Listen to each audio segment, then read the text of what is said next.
Muy buenos días a todos y a todas. Muchas gracias por la participación y el interés, ¿no es cierto?, en este seminario que organiza el Observatorio de Desigualdades y Políticas Públicas de la Escuela de Trabajo Social de la Universidad de Valparaíso, en conjunto con la Red Académica de Gobierno Abierto de Chile. Hoy día tenemos el seminario Estado abierto, realidad o promesa, datos, cultura y democracia en el Chile de hoy, que cuenta con destacados participantes. En primer lugar, quiero entregar las excusas del biministro del Interior y Secretaría General del Gobierno, don Claudio Alvarado Andrade, quien nos ha entregado sus excusas y nos explica que lamentablemente por motivos que había adquirido por motivos de compromisos adquiridos con anterioridad, no va a poder asistir a este evento y nos expresa sus deseos de éxito en esta actividad. A continuación, vamos a presentar a nuestros expositores. En primer lugar, la señora Alejandra Nasser es ingeniera civil informática por la Universidad de Concepción, además de máster en tecnologías de información por la Universidad Técnica Federico Santa María. Alejandra es especialista en gobierno digital y gobierno abierto de la Comisión Económica para América Latina y el Caribe, CEPAL, y ha participado en múltiples publicaciones especializadas sobre gobierno y Estado abierto. En segundo lugar, tenemos a Roberto Munita, doctor en comunicaciones por la Pontificia Universidad Católica de Chile, además de abogado y magíster en sociología por la misma universidad y máster en gestión política de la George Washington University. Actualmente, Roberto es director de la carrera de Administración Pública de la Universidad Andrés Bello y consejero del Consejo para la Transparencia. Finalmente, el profesor Gerardo Vergara, doctorando en Gobierno y Políticas de la Universidad Católica de Córdoba, máster en Negocios Internacionales, mención América Latina-Asia por la Universidad Pompeu Fabra, magíster en Gobierno y Gerencia Pública por la Universidad de Chile, administrador público de la Universidad de Santiago y actualmente director de la Red Académica de Gobierno de Chile y vicepresidente del Área Pública, Red de Integridad y Estado Abierto. Vamos a iniciar entonces las presentaciones y le damos entonces la palabra a la profesora Alejandra Nasser. Muy buenos días o muy buenas tardes a todas y todos. Muchas gracias, Elena. Primero que nada, agradecer al Observatorio de Desigualdades y Políticas Públicas de la Universidad de Valparaíso y, por supuesto, a la Red Académica de Gobierno Abierto, la Red Académica de Chile de Gobierno Abierto, por esta amable invitación que nos hicieran llegar a la CEPAL. Voy a levantar una presentación que por favor les pediría si es que me pueden decir si logran verla. Sí, Fede. perfecto. Perfecto. Bueno, para aquellos que no saben, la Comisión Económica para América Latina y el Caribe, CEPAL, es una de las 5 comisiones económicas con las que cuentan las Naciones Unidas. Nosotros tenemos la sede, tenemos, digamos, la suerte de tener la sede de la Comisión Económica en Santiago de Chile. Tenemos sedes subregionales, 2, una que se encuentra en la Ciudad de México y que atiende a todos los países de Centroamérica. Otra sede subregional que se encuentra en Puerto España para atender a los países del Caribe. Y además contamos con oficinas nacionales en Argentina, en Uruguay, en Brasil, en Colombia, en Washington. En Washington tenemos una oficina de enlace con las Naciones Unidas en Nueva York. Y todas estas sedes y subsedes tienen un mandato común, que es fortalecer el desarrollo económico, social y ambiental de los países de la región de América Latina y el Caribe. América Latina y el Caribe cuenta con 33 países. Y en los últimos años, la CEPAL ha tratado de identificar dónde están los elementos que afectan el desarrollo de estos países de la región de América Latina y el Caribe. Esto nos ha llevado a identificar fundamentalmente 3 trampas, que le llamamos trampas, que son realmente enormes obstáculos para construir un futuro más productivo, más inclusivo y más sostenible, y que nos han llevado a decir que la región está pasando por una crisis del desarrollo. La primera trampa es la baja capacidad para crecer y que está asociada a tres factores que se retroalimentan de manera negativa, como son el bajo crecimiento de la productividad de los países, la baja inversión y una calidad insuficiente de los recursos humanos. La segunda trampa que ha identificado la CEPAL es la elevada desigualdad que se asocia con una baja movilidad y débil cohesiones sociales y que se refuerzan mutuamente. Y la tercera trampa es la trampa que corresponde a las capacidades institucionales que tienen las instituciones, o sea, capacidades institucionales débiles que limitan la posibilidad de los gobiernos para implementar realmente políticas públicas efectivas, mientras que una gobernanza poco efectiva en realidad agrava esta situación al traducirse en una baja capacidad para proporcionar dirección a la economía y a la sociedad, y una baja participación del sector privado y de la ciudadanía, y una, por supuesto, rendición de cuentas insuficiente. Bueno, además de estas trampas, todos sabemos que la región también enfrenta problemas de cambio climático y la promoción de un desarrollo ambientalmente sostenible. Algunos de los grandes obstáculos para salir de estas trampas tienen que ver con problemas persistentes, es decir, desafíos complejos inmediatos que desincentivan la inversión a lo largo sin solución lineal, o sea, desigualdad, crimen organizado, narcotráfico, etcétera. Sí, los institucionales, fragmentación del Estado que impide respuestas integrales, cortoplacismo electoral, es decir, la presión de los gobiernos por entregar resultados inmediatos y de corto plazo, y una desconexión entre la ciencia y la política, donde realmente hay una creciente separación entre los ciudadanos y el sistema público, lo cual está caracterizado por la desconfianza y por la apatía y una percepción de que las élites no representan los intereses generales. En este sentido, en vía de superar estas tres trampas del desarrollo que tiene que ver con las capacidades institucionales débiles, la gobernanza poco efectiva, la CEPAL ha estado promoviendo un modelo de motor de transformaciones denominado capacidades TOP, las cuales son un enfoque integral para fortalecer las instituciones públicas en la región y que están centrados en cuatro ejes: capacidades técnicas, operativas, políticas y prospectivas. A través del fortalecimiento de estas capacidades, esperamos entonces superar estas trampas del desarrollo mediante la mejor ejecución y sostenibilidad de las políticas. Las capacidades top son el cómo del desarrollo que son en realidad un conjunto de competencias que permiten a los estados convertir las ideas en acciones efectivas, acciones públicas efectivas, garantizando la continuidad, la transparencia y la adaptabilidad. Ahora bien, la pregunta es cómo llevar a la práctica esta capacidad top para superar las trampas, las tres trampas del desarrollo, si tenemos una tremenda crisis de desconfianza en las instituciones. Y esto es un fenómeno global, que está agudizado, por cierto, por la percepción de la corrupción, por desigualdades y desinformación, lo cual en realidad debilita la democracia y alimenta populismo, donde la ciudadanía muestra desafección hacia todos sus representantes, los representantes políticos, las fuerzas de seguridad, las instituciones públicas, los cuales se traduce en realidad en un hastío. Las personas están hastiadas, hay un hastío social y menores, por supuesto, tasas de participación. Ahí en la gráfica se puede mostrar una encuesta que hizo Latino Barómetro ya hace 2 años, pero que refleja fielmente que no solo en Chile, sino en 17 países de América Latina que son encuestados allí, las tasas de desconfianza son realmente increíbles, especialmente en los poderes, los tres poderes del Estado y en otras instituciones también.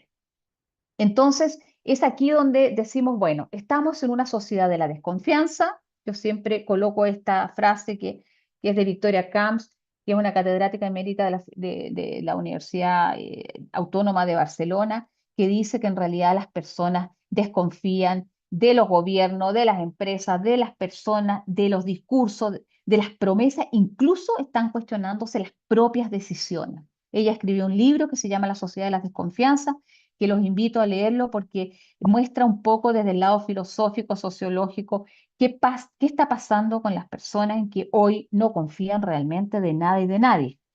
Por lo tanto, es aquí donde, bueno, aquí les puse algunas que tomo cada vez que veo alguna noticia, ¿no es cierto?, en los periódicos sobre la desconfianza en Chile. ¿Qué está pasando con la desconfianza en Chile? Hay una percepción, por cierto, de la corrupción tremendamente alta en tiempos de pandemia. Bueno, ahí se muestra que incluso hubo una mesa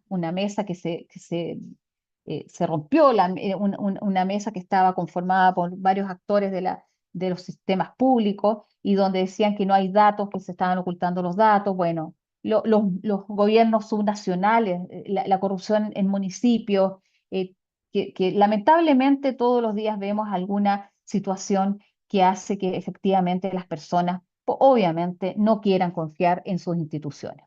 Entonces ahí donde el concepto del gobierno abierto toma más fuerza, que en realidad el concepto de gobierno abierto toma fuerza a fines del siglo XX.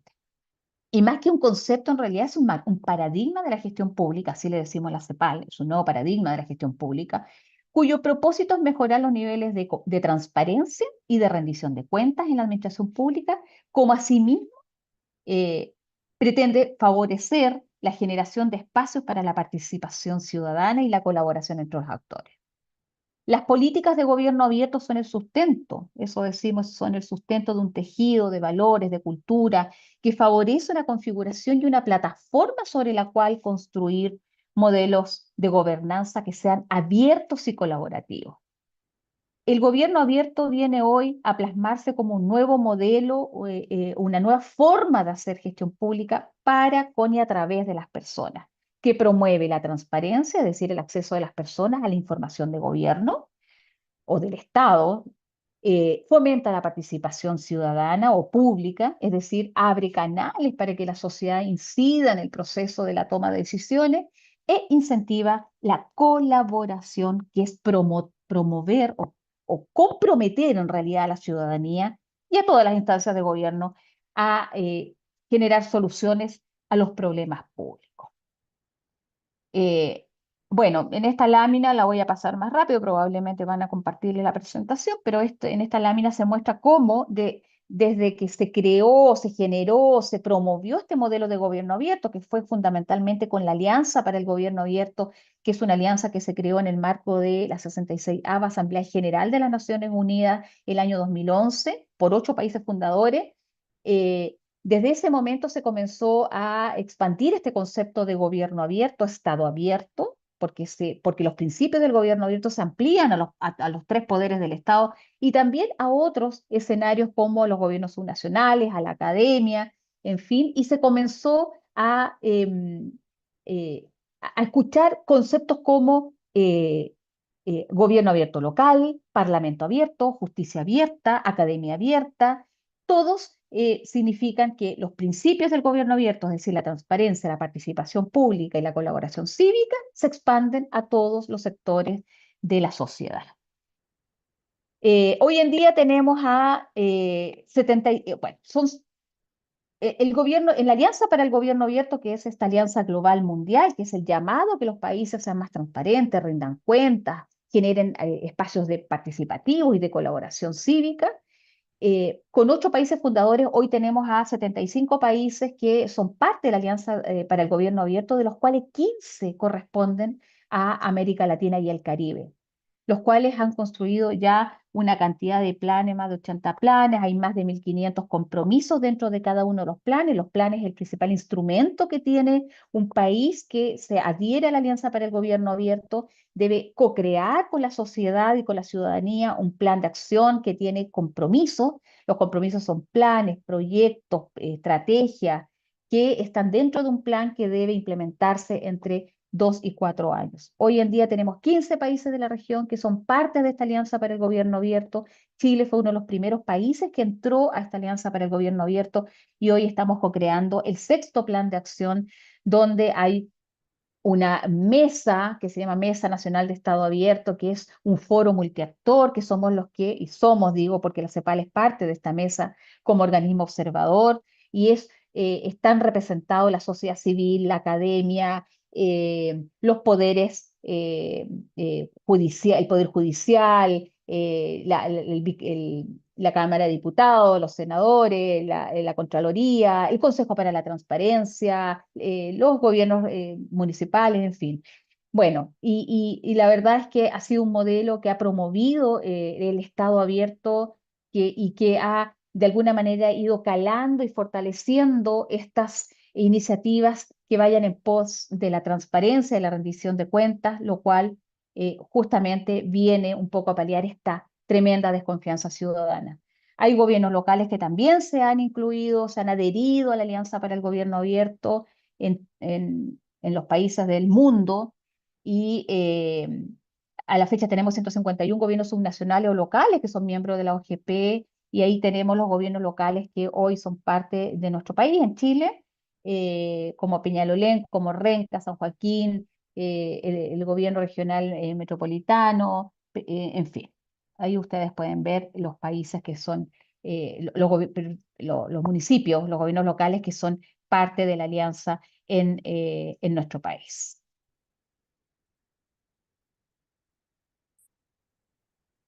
Bueno, eh, ahora bien, realmente la transparencia, como la participación pública y la colaboración cívica, requieren de un ingrediente base, que es el acceso a la información. Es decir, si no tenemos acceso a la información, finalmente no tenemos Estado abierto. Hay que dejar claro que la transparencia es un principio que refiere a un modelo de actuar de la administración pública, no es un proceso espontáneo, debe ser intencionado a través de la adopción de políticas y de acciones tendientes a facilitar este libre acceso a la información que está en poder del Estado. Entonces, la transparencia en realidad que no es que tenga una entidad propia, sino que son los mismos actores de las instituciones y su forma de proceder las que se denominan o se pueden decir que son transparentes. Probablemente Roberto va a hablar mucho más del tema de la transparencia, el acceso a la información. Yo aquí tengo unas cuantas láminas que hablan de esto, pero lo que quiero decir fundamentalmente, la idea es que hoy tenemos una ciudadanía empoderada, que sabe que las administraciones no son las dueñas de los datos, que le enrostran a las instituciones que con el pago de nuestros impuestos, ¿no es cierto?, se hace esta recolección, procesamiento de datos y que quieren saber más sobre su quehacer. Y por lo tanto es importante entender que sin una deliberada transparencia por parte de los estados o por parte del Estado, se genera un empobrecimiento en lugar de empoderar a la ciudadanía en el ejercicio democrático que les corresponde. Por lo tanto, porque si tenemos ciudadanía sin información, es ciudadanía empobrecida en capital social. Entonces, es el deber de todo gobierno o institución transparente informar, dar cuentas y poner a disposición de la ciudadanía la información pública. El acceso a la información es el derecho a solicitar la información pública al gobierno y que éste le dé respuesta en un plazo oportuno, ¿no es cierto?, siempre y cuando esta información no sea reservada o tenga alguna excepción establecida por ley.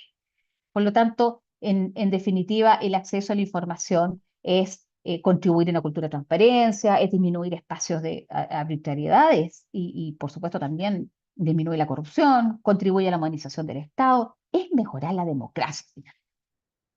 Pero la pregunta es cómo las instituciones entregan la información de manera a satisfacer estas demandas de la ciudadanía y cómo asegurar más que el acceso a la información pública, cómo asegurar el acceso público a la información.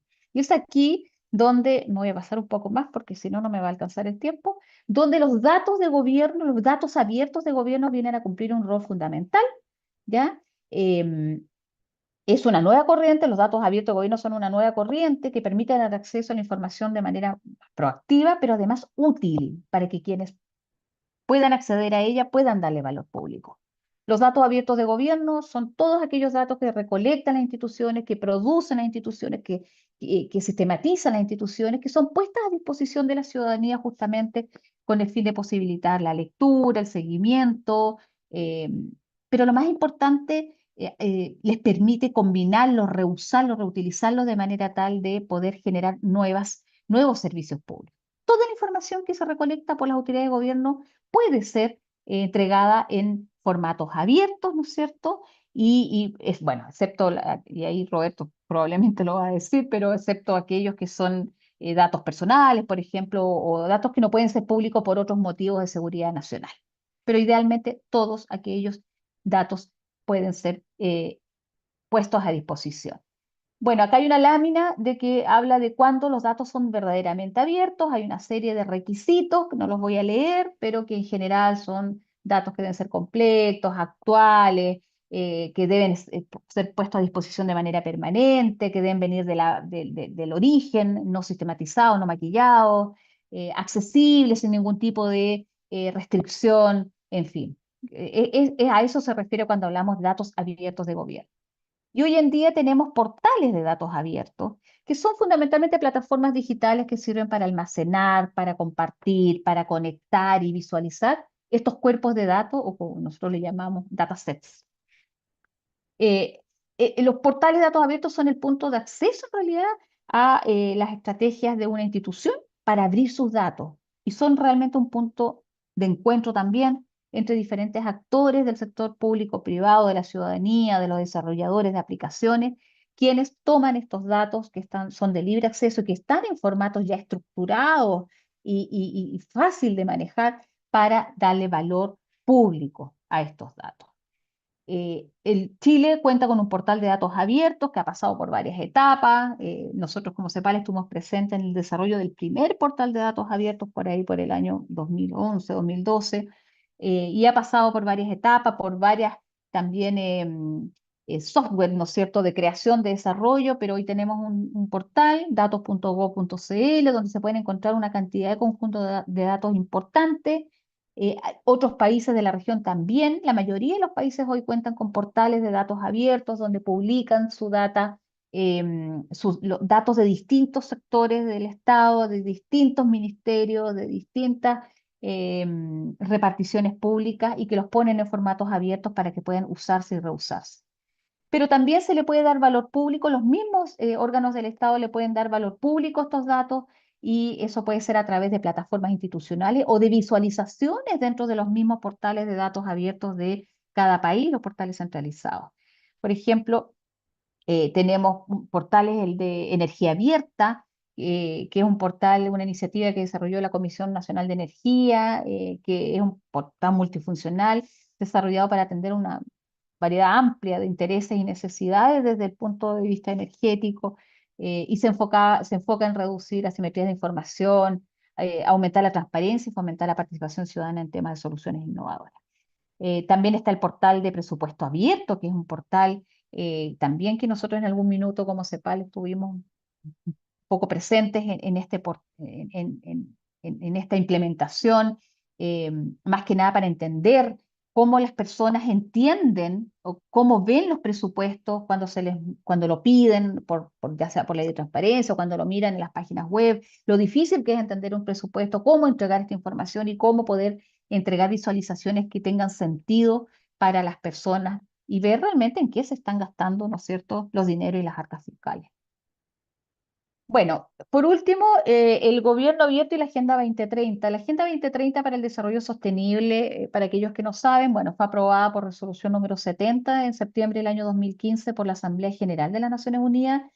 Estableció una visión transformadora hacia la sostenibilidad económica, social y ambiental de los 193 Estados miembros de las Naciones Unidas. Es decir, todos los Estados miembros de las Naciones Unidas firmaron este acuerdo de una agenda global para los próximos 15 años. Esto fue el 2015, ya llevamos bastantes años, estamos a poco, el 2030 se acaba y lamentablemente, bueno, pandemia entre medio, esta Agenda 2030 no lleva más del 20% de implementación.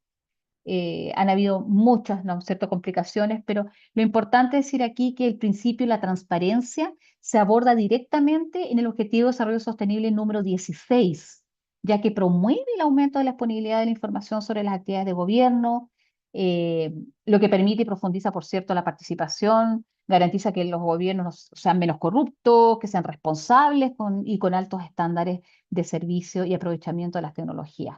Por lo tanto, en los 17 Objetivos de Desarrollo Sostenible, el objetivo número 16 es el que está directamente relacionado con el gobierno abierto y con el acceso a la información. De hecho, es posible identificar al menos 32 metas de la Agenda 2030 que se incorporan los principios de transparencia, acceso a la información, participación ciudadana, rendición de cuentas. Es decir, en los 17 Objetivos de Desarrollo Sostenible y las 232 metas, hay a lo menos 32 metas en las cuales los principios del gobierno abierto están presentes. Hay todavía una cantidad de desafíos que la Agenda 2030 necesita para garantizar la transparencia, como por ejemplo generar marcos de gobernanza pública, de manera tal de poder materializar esto. Sin embargo, las Naciones Unidas ha impulsado que se generen estrategias innovadoras como laboratorios de innovación pública, portales de datos abiertos, ciudadanos como veedores del control social, portales de transparencia del gasto público, es decir, una serie de estrategias que las Naciones Unidas promueve a través de la Agenda 2030 para poder, eh, de alguna manera, reforzar, impulsar los principios de un Estado abierto, fundamentalmente la transparencia, la rendición de cuentas, la integridad pública y, por cierto, de pasada, la participación ciudadana y la colaboración civil.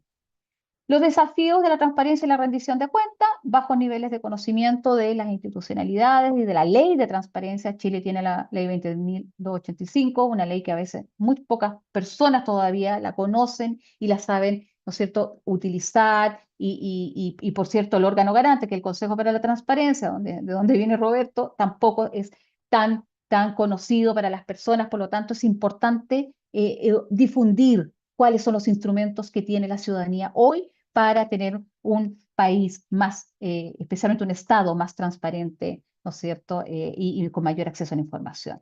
Afianzar el posicionamiento del derecho al acceso a la información pública, que las instituciones estén más dispuestas a satisfacer las demandas de información de la ciudadanía y no estar siempre con este tipo de transparencia donde la gente pide, la ciudadanía pide, sino ser más proactivo, avanzar a políticas de datos abiertos para que se le dé valor público a esos datos, y un poco reconocimiento también de la voz del público como un controlador, como un contralor de políticas públicas. Por último, y rápidamente, ¿qué estamos haciendo como CEPAL para promover e impulsar los principios de gobierno abierto y de mejor gestión pública? Por cierto, nosotros tenemos varias modalidades en las cuales trabajamos asistencias técnicas a gobiernos nacionales y subnacionales para promover la co-creación de planes de acción, para promover políticas e iniciativas de gobierno Estado abierto. Tenemos seminarios, estamos muy asociados a la RAGA Internacional, donde hacemos el Congreso de Estado Abierto todos los años, ahora vamos a hacerlo probablemente cada 2 años, un llamado a buenas prácticas también, que lo hacemos cada cierto tiempo, cada 2 años, y que después se genera una publicación CEPAL con esas buenas prácticas de la academia en el levantamiento de estados abiertos.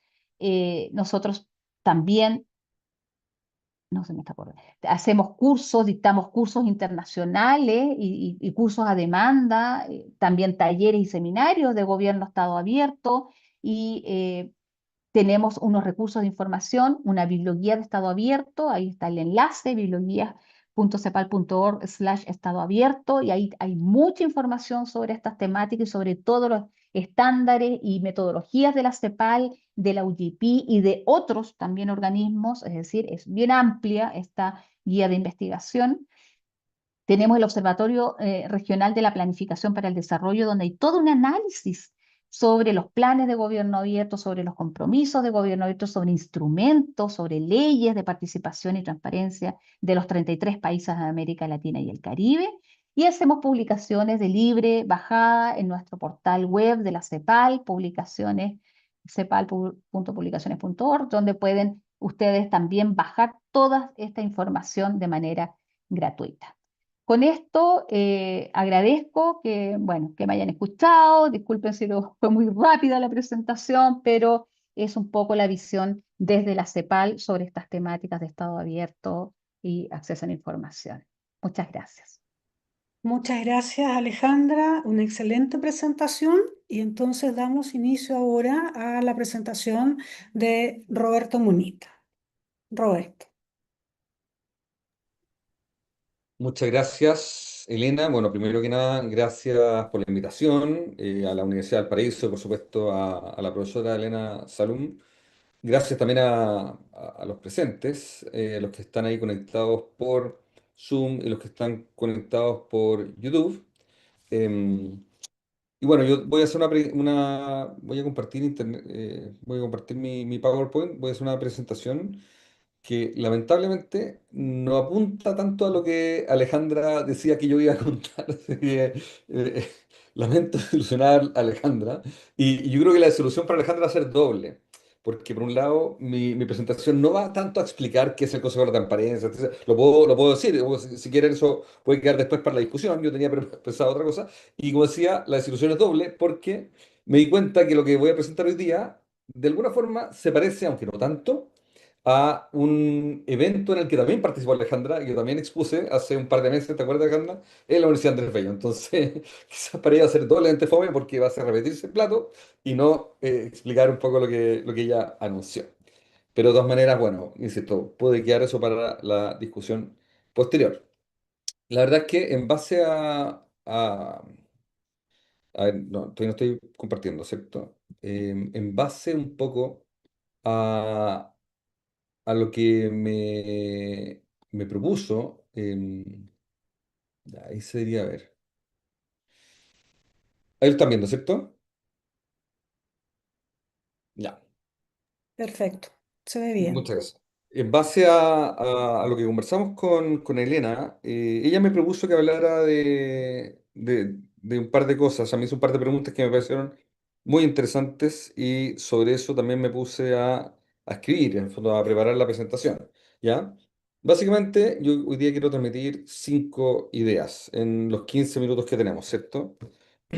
Estas ideas son hablar un poco de los riesgos de la apertura de los datos, que fue esta pregunta que me hizo Elena. Después hablar un poquito, no tanto de explicar qué hace el Consejo, sí se relaciona con eso, no que explicar más bien como una arista sociológica que muy pocas veces se toca y que a mí me parece interesante, que de alguna forma también la tocó Alejandra en su exposición, que es cómo se relaciona el Estado abierto con la legitimidad democrática y cómo puede ayudar a la legitimidad democrática. Yo soy sociólogo, aparte del doctorado en comunicaciones, y como sociólogo me interesa mucho el tema de la confianza social. Entonces, es un tema que se relaciona directamente con el Estado abierto. Después hablar un poquito del diagnóstico, cómo llegamos hasta acá, a este nivel de desconfianza, del que también hablaba Alejandra, y vamos a terminar hablando de los desafíos hacia el futuro. Muy rápidamente, vamos con el punto uno. Y esta es la pregunta que me hacía el otro día Elena, en el fondo. Eh, ¿Cuáles son los riesgos de abrir los datos? Porque muchas veces se habla de lo bueno que es que implica la apertura de los datos, ¿cierto? Este cambio de paradigma. Pasamos de un estado muy restrictivo, donde el problema era el acceso a la información, ¿cierto? No había acceso a la información. La información que manejaba el Estado era información que no era pública, lo que es un poco contradictorio, ¿cierto? Porque el Estado es un ente público, al revés, o sea, ustedes saben que se habla de derecho público, se habla de servicio público, etcétera, y los datos, curiosamente, no eran públicos. Y ese fue el paradigma con el que nace nuestra ley de transparencia, con el que se avanza en los últimos años, como bien contaba Alejandra, y ese paradigma hoy día yo creo que está cambiando. Hoy día el acceso a la información yo creo que está más o menos establecido, está validado, de alguna forma se sabe, se aprecia, y hoy día, en cambio, tenemos otros desafíos que los voy a dar al final. Por ejemplo, tenemos el desafío del exceso de los datos. Pasamos del acceso a los datos al exceso de los datos. Y eso nos lleva a otros desafíos como la desinformación, que hayan datos erróneos, etcétera. Y también la protección de los datos. ¿Ya? Entonces, yo creo que hoy día abrir datos puede generar riesgos, ¿ya? No significa, por supuesto, que tengamos que retroceder, no significa que tengamos que eliminar el Consejo de la Transparencia, por supuesto que no, no significa que tengamos que abandonar el paradigma de la transparencia, pero sí tenemos que saber que a medida que vamos teniendo más datos, eso va originando ciertos riesgos, y por eso a mí me parece bien que Chile haya avanzado hacia una agencia de protección de datos, porque los datos hay que protegerlos, los datos sensibles requieren un tratamiento especial. A mí me ha tocado varias veces hablar como consejero del Consejo de la Transparencia y yo lo primero que digo es que no porque yo crea en la transparencia como paradigma y me entusiasme la transparencia, no por eso yo postulo que tiene que haber una casa de vidrio y que todo tenga que ser transparente. Por supuesto que no. Por supuesto que hay instancias para la protección de ciertos datos, hay instancias para los datos reservados, salvo, o sea, perdón, por supuesto, bajo ciertos requisitos, ¿cierto? La regla general es el dato abierto, pero el dato abierto no es absoluto, ni mucho menos. ¿Ya? Y acá yo les quiero proponer, no voy a explicar toda esta infografía, que es bastante compleja, pero sí quiero comentar simplemente estos tres puntos que aparecen ahí. Yo creo que hay tres grandes riesgos que hoy día podemos encontrar en esta apertura de los datos. El primero, el efecto mosaico o el efecto, digamos, dominó, para hacerlo más en Chile, en el fondo. Muchas veces, cuando se abre un dato, no sabemos en qué va a terminar ese dato. Em, y el dato, y un dato que, si nosotros protegemos un dato sensible, a veces uno dice, ya, podemos entregar cierto tipo de datos manteniendo el anonimato, pero con el efecto mosaico uno a veces puede desanonimizar los datos. Hay que tener mucho cuidado con eso. A nosotros pasa en el consejo que muchas veces nos llegan solicitudes con respecto a, no sé, por ejemplo, médicos objetores de conciencia que se niegan a hacer abortos, lo que está en la ley, es legítimo, eh, y nosotros somos muy preocupados, estamos muy preocupados de proteger la identidad de esos médicos, por supuesto por temor a represalias, etcétera. Entonces, a veces nos tratan de sacar datos como, por ejemplo, cuántos médicos tienen especialidad, que son objetores de conciencia en un hospital, etcétera, y si uno entrega muchos de esos datos, se puede reconstruir. Ese es el efecto mosaico. Este tiempo pasa increíblemente rápido, ya llevo 5 minutos y estoy recién en la primera diapositiva, así que voy muy rápido. Después el perfilamiento con IA, o la IA por supuesto tiene sus propios riesgos de generar, como decía antes, información que puede ser falsa, que puede ser poco fidedigna, que puede ser sacada de contexto, etcétera. Y el tercero es el chilling effect. Y esto quiere decir que cuando yo sé que hay eh, una cámara sobre mí, por ejemplo, que me está vigilando, yo tiendo a cambiar mi comportamiento. ¿Ya? Ese es el chilling effect. Entonces, acá el miedo, el riesgo es la vigilancia constante, que la gente sienta que los están vigilando, ¿ya? Y por lo tanto, insisto, la transparencia nos gusta, pero tenemos que asumir que genera ciertos riesgos, ¿ya? Bueno, por supuesto, esto me lo voy a saltar por tiempo, pero como ustedes saben, se aprobó hace poco la ley 20.719, que establece la Agencia de Protección de Datos y, entre otras cosas, establece cuatro principios que a mí me parecen muy interesantes. Eh, para evitar, como les digo, la apertura indiscriminada de los datos personales o datos sensibles. Primero, la finalidad. El dato se usa solo para el fin que lo justificó. Segundo, la minimización, perdón. Se recopila y se publica solo lo estrictamente necesario. Tercero, la proporcionalidad. El nivel de exposición debe ser proporcional. Y cuarto, el principio de responsabilidad, ¿cierto? Eh, para que eventualmente no se produzca este efecto mosaico, efecto dominó, donde yo pierdo el control del dato. ¿Ya? Por lo tanto, nosotros creemos que tiene que haber una apertura a los datos, creemos en el estado abierto, creemos en la transparencia, pero tiene que ser una apertura responsable. ¿Ya? Y acá hay un trade-off que tiene que ver entre la máxima divulgación, entre lo que propone la transparencia como paradigma y la protección de los datos. ¿Ya? Y por supuesto, estamos recién empezando, se van a escribir probablemente muchas tesis sobre esto, se van a escribir muchos papers, pero digo nomás que es un riesgo latente. Vamos al punto número dos. Esto yo lo conté al principio, que a mí me interesa mucho esta idea como sociólogo. Acá me voy a hacer un poquito en lo que dice Max Weber. Max Weber habla que para que haya un poder se requiere alguien que mande, alguien que obedezca. Esto yo ya lo dije hace poco en el seminario que estuvimos con Alejandra. Eh, Tiene que haber medios coercitivos, ¿cierto? Tiene que haber una capacidad de obligación, no solamente hacer sugerencias, y todo eso genera un fundamento moral. ¿Ya? Y esa es la legitimidad que entendemos por los medios pacíficos, ¿ya? Hay una aceptación por parte de los obligados. Eh, Max Weber postula que hay tres fuentes de la dominación legítima. La primera es la tradicional, se obedece a algo porque es costumbre, porque siempre ha sido así. La segunda es la carismática, se obedece a alguien porque es tan potente su carisma que me dan ganas de obedecerlo. Y la tercera, que es la que tenemos nosotros, es la legal racional. Se obedece a alguien porque así lo dice una constitución, porque así lo dice la ley, porque ganó las elecciones, ¿ya?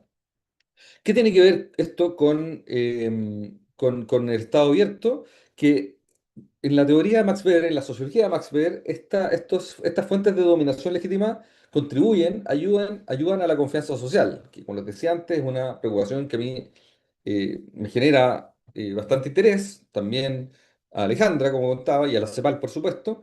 eh, y de alguna forma el Estado abierto puede ayudar a construir esta confianza social, ¿ya? Sabemos que hoy día vivimos un proceso de desconfianza acelerado, no solamente chileno, Alejandro lo explicaba muy bien, es un tema más bien mundial, internacional, y un tema no solamente en los últimos años, se nota una caída, un malestar social desde hace harto tiempo, y justamente el Estado tiene la capacidad de construir o ayudar a generar esta confianza social. La confianza social, ojo, no es un asunto solamente del Estado, es de toda la sociedad, pero el Estado, por supuesto, tiene el deber de participar.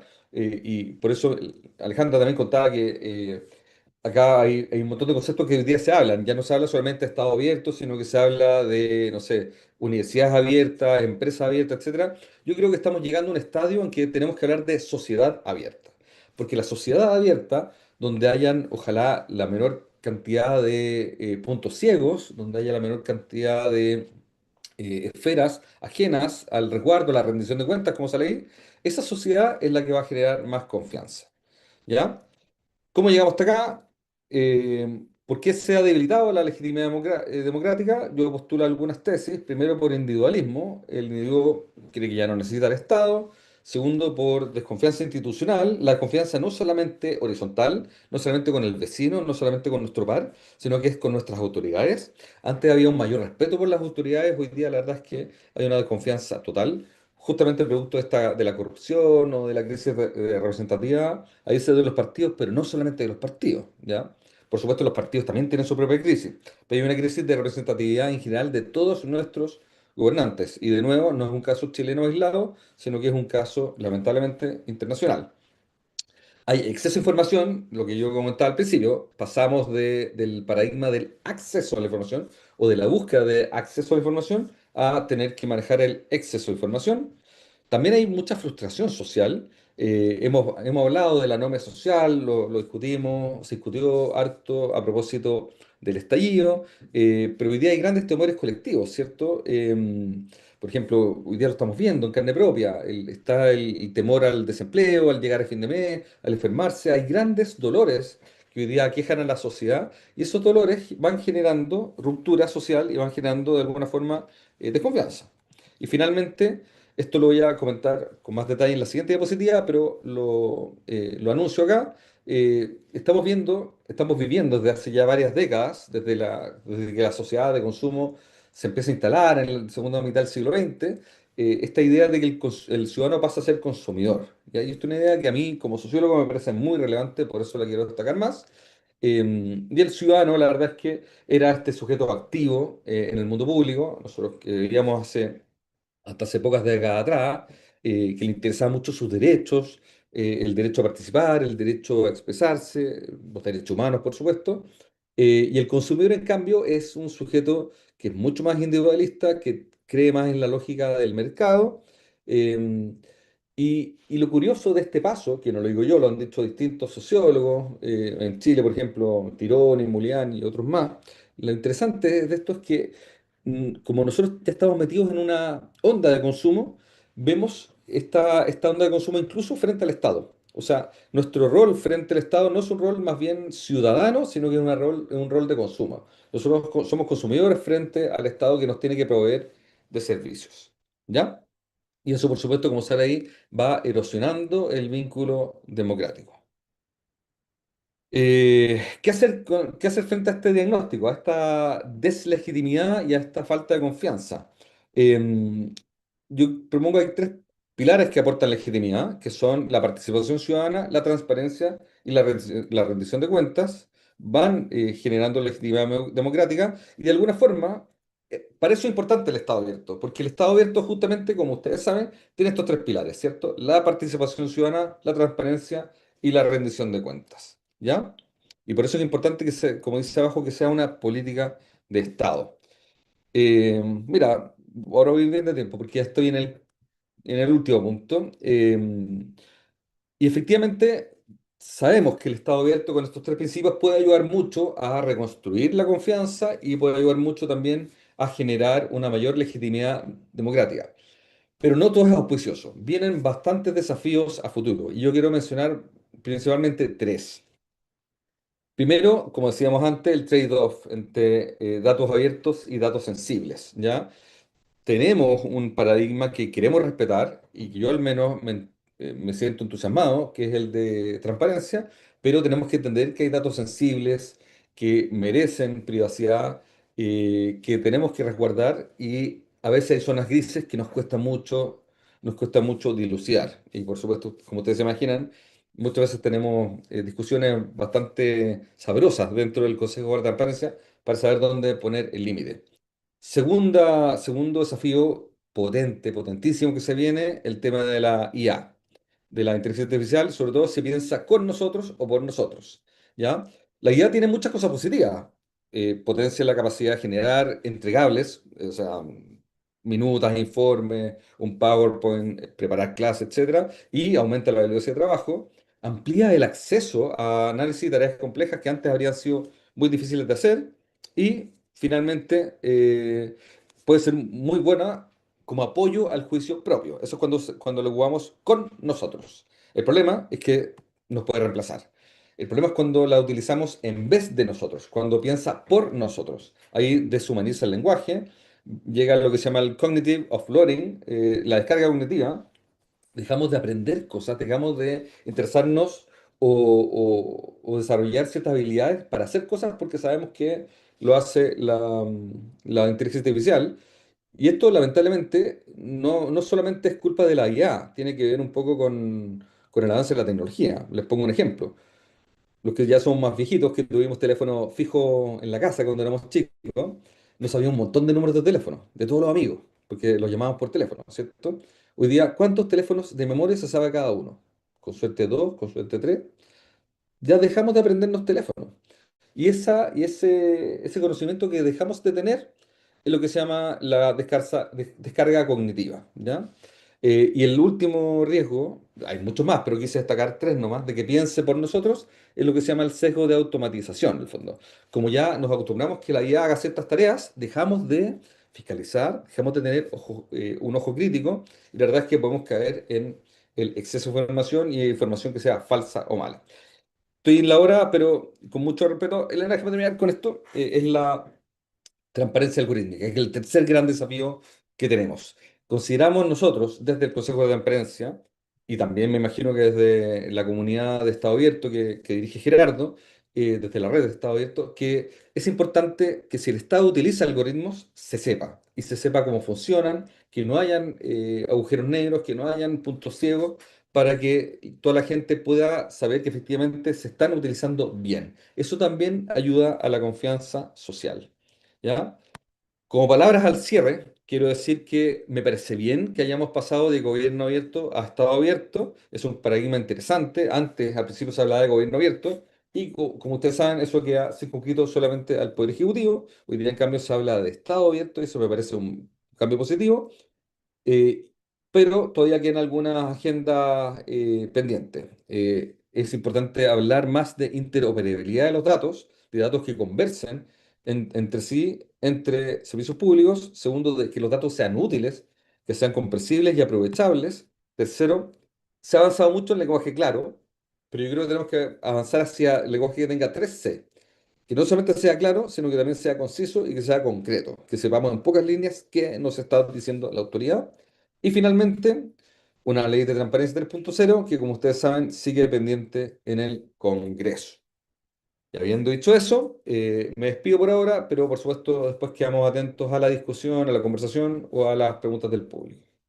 Muchas gracias una vez más a la Universidad del Paraíso y a la red académica de Gobierno Abierto y Estado Abierto. Muchas gracias, Roberto. Muy interesante también. Bien, vamos a compartir ahora. Hago yo una breve presentación también.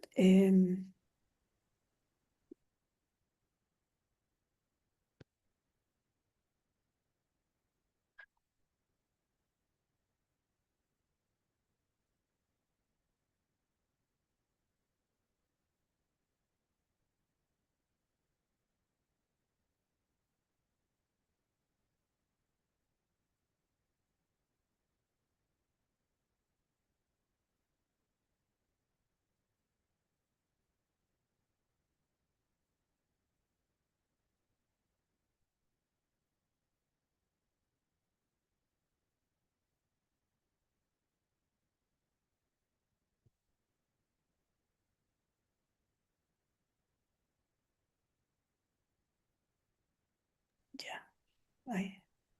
¿Sin video? Con video. ¿Cómo te quieras? Ya. Sin video. Ya. Ojalá sin video ahí. Y comparto. Ahí estamos. Sí. Ok, bueno. Yo voy a hacer una presentación también un tanto, un poquito más cortita, que tiene que ver también, que va muy en la línea de lo que han señalado ya tanto Alejandra como Roberto. Básicamente, lo que a mí me interesa un poco es mostrar cuál es la factibilidad sociocultural que tiene, ¿no es cierto?, esta apertura del Estado, ¿ya? Como nosotros podemos ver, ¿no es cierto?, ya se ha dicho, el Estado abierto, el tránsito al estado de Estado abierto a gobierno abierto, ¿no es cierto?, ha sido un tema que va, en estos momentos, está bastante implementado en Chile hasta el minuto. Se ha incorporado, ya no estamos solamente hablando, como lo decía muy bien Roberto, solamente centrados en el Poder Ejecutivo, sino que estamos también, ¿no es cierto?, avanzando hacia el Poder Legislativo con lo que es justicia abierta, ¿no es cierto?, y tratando de incorporar a otros organismos del Estado en esta concepción de lo que es el Estado abierto. Bueno, todos sabemos, ¿no es cierto?, que tenemos una implementación estratégica actual del sexto Plan Nacional de Estado Abierto y obviamente lo que yo planteo es que el desafío fundamental, aparte, ¿no es cierto?, de lo que es lo técnico, está en el hecho, ¿no es cierto?, de un desafío que plantea un cambio de tipo cultural, ¿ya? Cuando nosotros estamos señalando esto, decimos que y recurrimos a un tema de lo que es la CEPAL. CEPAL señala claramente que para alcanzar los objetivos de desarrollo sostenible de la Agenda 2030, esto nos exige transformaciones que son culturalmente profundas y una revisión crítica de las asimetrías de poder que actualmente existen en relación entre las instituciones y las comunidades. Y cuando nosotros pensamos así, a grosso modo, ¿no es cierto?, en esta matriz sociocultural chilena, lo que nosotros sabemos, ¿no es cierto?, es que tenemos un presidencialismo, un sistema presidencial que es muy fuerte, donde la mayoría, ¿no es cierto?, o existe una alta concentración de las expectativas de la ciudadanía, ¿no es cierto?, en la figura presidencial, y a su vez que contamos con un sistema de partidos que está fragmentado. Si nos pensamos en un segundo elemento de esta matriz sociocultural está el tema del centralismo estructural, es decir, las decisiones son tomadas, ¿no es cierto?, en el centro del poder. Entonces, esta concentración del diseño normal se traduce en qué? En que el diseño normativo y presupuestario se hace, ¿no es cierto?, a nivel central. Y esto da como resultado, ¿no es cierto?, un entorno que no es propicio para el desarrollo de una sociedad civil local, ¿no es cierto?, que sea autónoma y que esté empoderada. Y en este sentido, ¿no es cierto?, tenemos que tener claro que no todos los compromisos, cuando se habla de compromisos de Estado abierto, no todos los actores van a llegar o van a participar o acudir en igualdad de condiciones, ¿ya? Tenemos, por ejemplo, ONGs, centros de pensamiento, ¿no es cierto?, que están altamente profesionalizados, con lenguaje, con tiempo, con financiamiento que pueden influir, ¿no es cierto?, en la redacción de normativas, en tanto que todo lo que son las organizaciones sociales de base o las juntas de vecinos, por poner un ejemplo muy territorial, ¿no es cierto?, siempre están carentes de ambos recursos, de este tipo de recursos que son de tipo cognitivo y recursos de tipo presupuestario. Entonces, en este contexto, si el Estado no entrega, ¿no es cierto?, asistencia técnica para ir abordando estas asimetrías, ¿no es cierto?, la participación ciudadana va a ser solamente una forma de captura del Estado y se va entonces en estos momentos lo que se lograría, si se mantiene esa situación así, es que se pierda este propósito democratizador que tiene la apertura de los datos. Por tanto, ¿no es cierto? Nosotros tenemos, como sabemos, una sociedad civil que está completamente atomizada, es decir, demanda, ¿no es cierto?, soluciones individuales o directas, y entonces caemos en el famoso tema del cinismo. Y cuando nosotros hablamos del cinismo, ¿no es cierto? Ya se ha señalado acá, es una actitud, ¿no es cierto?, de desconfianza, por así decirlo, persistente entre lo que es la desilusión, el escepticismo, ¿no es cierto? Y se piensa que las instituciones públicas no son eficientes, no son probas. En este sentido, la característica que puede tener, ¿no es cierto?, el, el cinismo parte por, primero, la desconfianza en las motivaciones tanto de las autoridades como de los actores políticos, ¿no es cierto? En un segundo lugar, una baja eficiencia política, eficacia política, dándose por hecho el tema de que la participación, la gente considera que no es inútil, no va a cambiarla, no va a cambiar las cosas. Y esto también genera una apatía, ¿no? Cuando ya el ciudadano se desconecta de estos procesos que son formales. Y esto obviamente, como es ya de conocimiento público, se genera o encuentra sus causas, ¿no es cierto?, en el hecho de que las promesas están incumplidas, ¿no es cierto?, hay escándalos de probidad y hay también desigualdad estructural, ¿ya? Em, Tenemos, ¿no es cierto?, básicamente cuatro problemas que existen, que son la brecha normativa, las asimetrías de poder y la tiranía de la participación más la exclusión híbrida, ¿ya? Em, Voy a detenerme un minutito. Quiero poner ahí. ¿Cómo?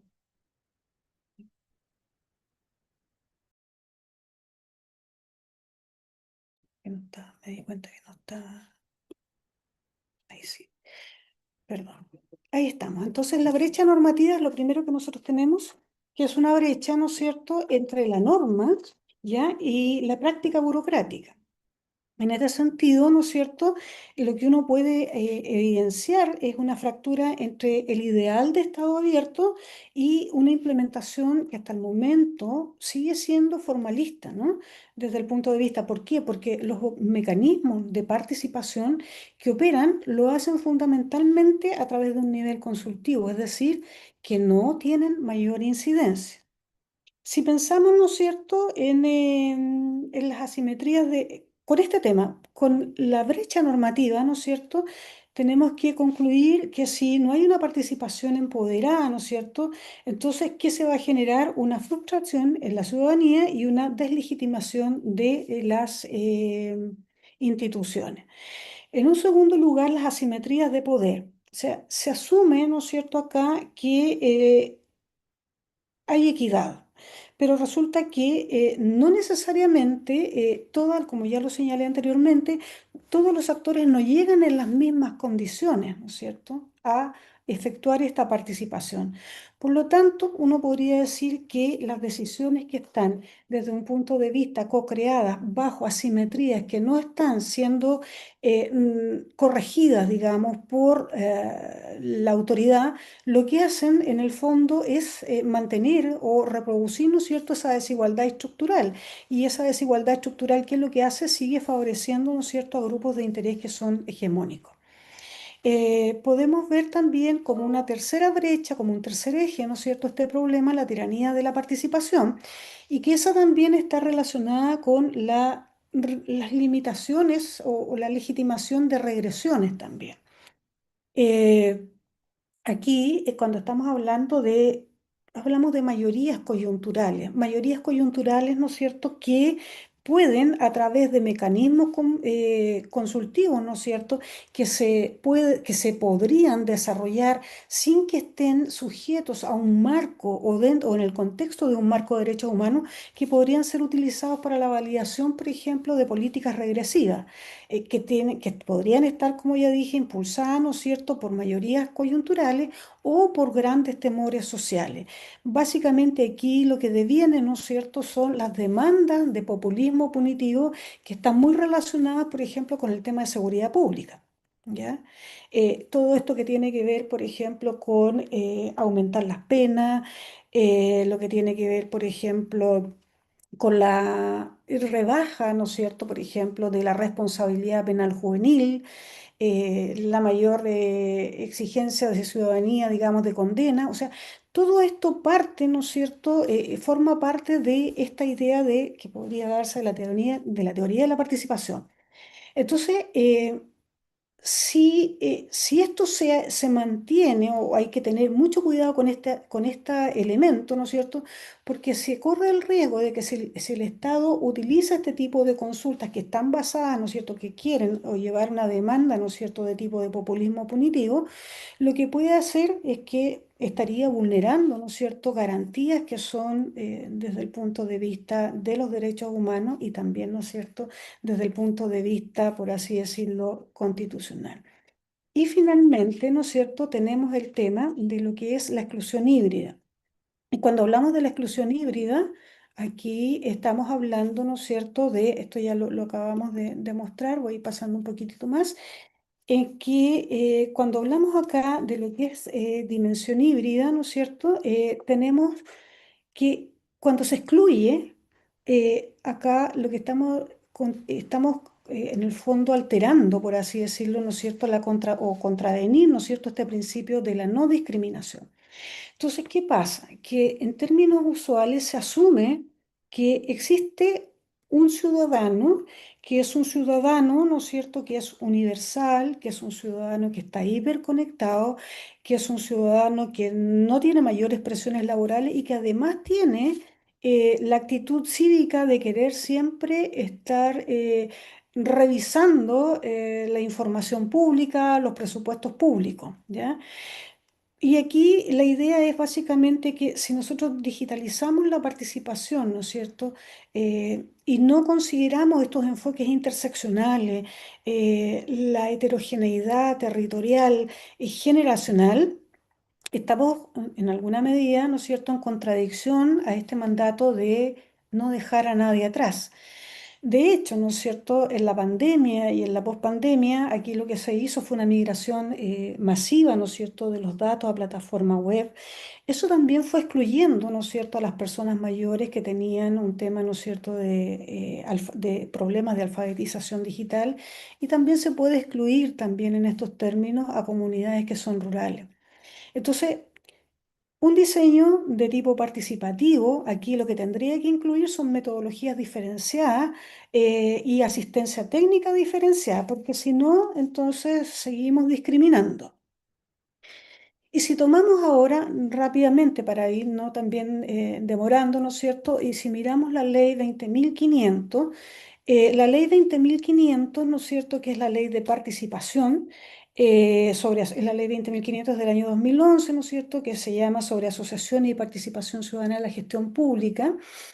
Aquí hay un tema que me parece muy interesante. Tomé en base un estudio que se llama Voces sin Eco del año 2024, y ese estudio analiza la participación en esta ley como en tres grandes niveles. Entonces, saber en voz y en voto. Cuando hablamos del saber, tenemos una relación que es unilateral, o sea, y que conversa mucho con lo que se ha señalado antes. Hay lenguaje claro, hay información disponible, pero no hay una transferencia real de poder. Entonces, aquí el nivel de cumplimiento que nos está dando esta ley es bajo. Por otro lado, cuando hablamos de la consulta, ¿no es cierto?, generalmente aquí el nivel también es medio. ¿Por qué? Porque se recoge opiniones de la ciudadanía, pero no necesariamente hay no son vinculantes. Y finalmente, cuando hablamos del voto, la decisión, así no hay en el fondo una cogobernanza, y por lo tanto los datos acá, o sea, esta participación empoderada y esta cogobernanza estaría ausente de lo que es el diseño institucional estándar. Entonces aquí hay un alto nivel de riesgo, ¿ya? En ese contexto, entonces, tenemos un alto cumplimiento, tenemos ya, como dije, no hay transferencia de poder, hay información. En la voz, en la consulta, hay un tratamiento heterogéneo, pero tampoco el Estado obviamente recoge, pero tampoco hay una obligación de hacerlo. Y obviamente, como ya lo dije, la capacidad de incidencia directa, digamos, está fuera del diseño de esta ley. Y aquí caemos entonces en que quería mostrar solamente en lo que son los COSOC. Los COSOC son organismos consultivos que están constituidos básicamente por integrantes de la sociedad civil y que, como todos sabemos, ¿no es cierto?, tienen por finalidad asesorar a la autoridad, ¿no es cierto?, y hacer seguimiento a las políticas públicas. Y básicamente en este estudio que yo les estoy citando, ¿no es cierto?, La evaluación que tienen los COSOC revela un 49% de evaluación negativa ya a nivel nacional, ya municipal. ¿Cuál vendría a ser ahí como el gran problema? Hay mucha pérdida tengo aquí el dato que lo tengo aquí anotado.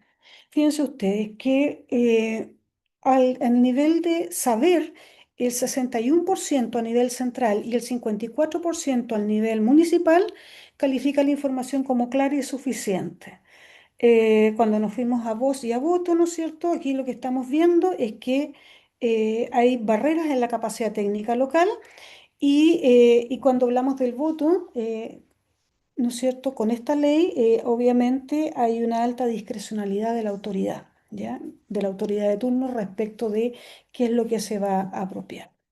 Entonces, esta ley, fíjense, la ley de participación, de asociación y participación ciudadana nos obliga, ¿no es cierto? Obligó o mandata, ¿no es cierto? La existencia de cuatro elementos que eran el acceso a la información relevante que sí se cumple, las cuentas públicas participativas que también están, las consultas ciudadanas y estos consejos de sociedad civil. Lamentablemente, no hay, ¿no es cierto?, se está tramitando, ¿no es cierto?, la reforma a esta ley y en el fondo, vuelvo a repetir, cuando nos estamos enfrentando, ¿no es cierto?, a mecanismos de participación directa que no estén enmarcados, ¿no es cierto?, en lo que es el empoderamiento genuino y en el contexto de derechos humanos, estamos hablando entonces de posibles instrumentalización de la mayoría. Entonces ahí esta apertura de los datos puede generar, ¿no es cierto?, consecuencias negativas, ¿ya?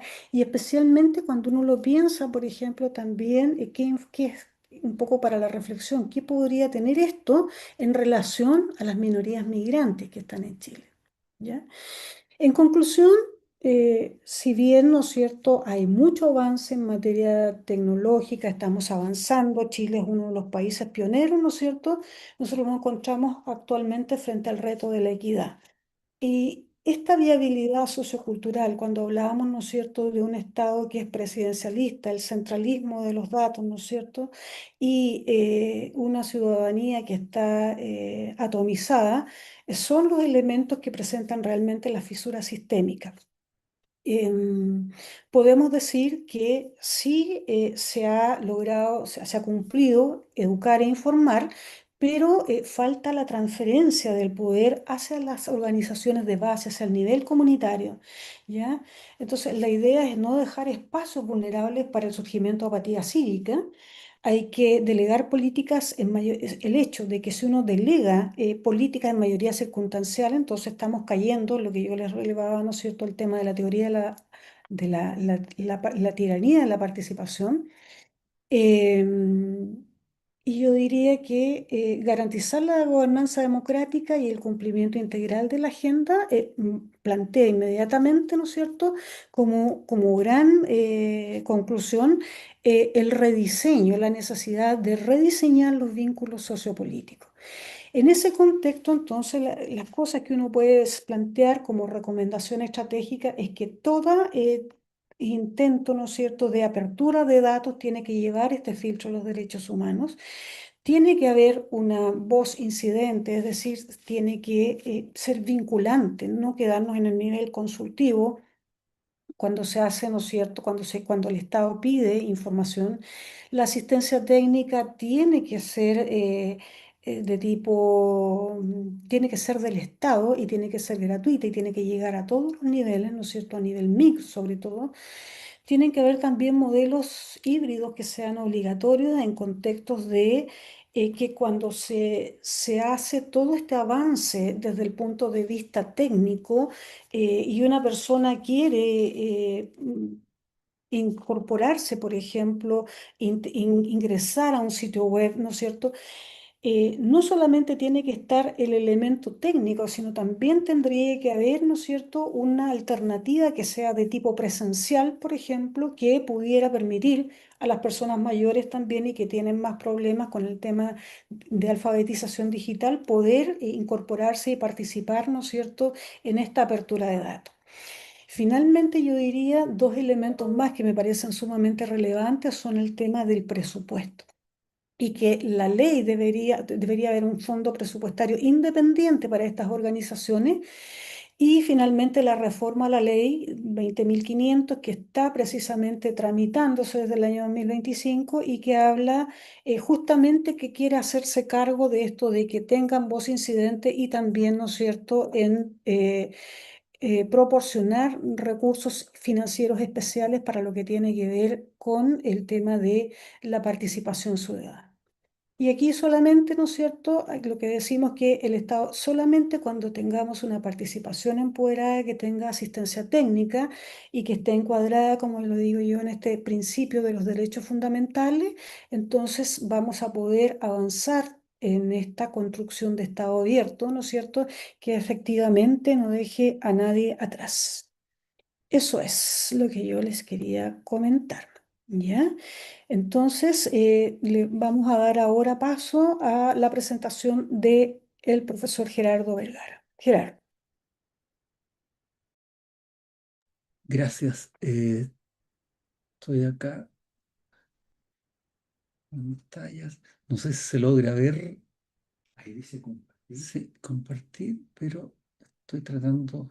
Tienes que tener la abierta. Ahí está, ahí está. Pero, compartir. Ahí está. Vamos a ver. Aquí sí.